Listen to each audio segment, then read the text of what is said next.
একটা ছেলে ট্রেন ধরার জন্য গেল, ট্রেনে কোথায় যাওয়া ছিল সে গেল, ট্রেন মিস করে দিল।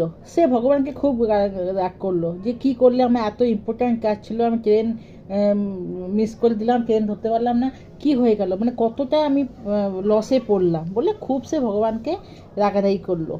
কিন্তু 10 মিনিট পরে খবর পেলো ট্রেনটা ওখানে অ্যাক্সিডেন্ট হয়ে গেছে, যত মানুষ ছিল 50% মানুষ ওখানে মারা গেছে, আর কিছু মানুষ আহত আছে।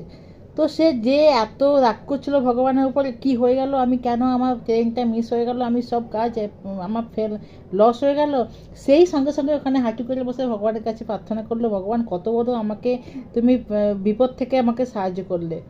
তো এমন কিছু কিছু সময় এমন আছে আছে যে ভগবান তোমার ভালো করার জন্যই তোমার কিছু তোমাকে ইয়ে করে, ফেল করলে।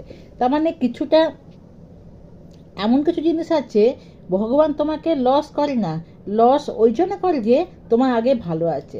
তাই সবসময় ভগবানের ওপর রাগ না করে, ভগবান যা করে প্রাণীর মঙ্গলের জন্য করে এটা ভেবে আগে চলার দরকার। ফরক এইটুকু কি আমরা বুঝতে পারি না ভগবান কখন আমাদের ভালো করে, কখন আমাদের খারাপ করে, কিন্তু ভগবানের খারাপ করার পেছনেও তার ভালোটাই থাকে আমাদের। তাই ভগবান যা করে ভালোর জন্যই করে।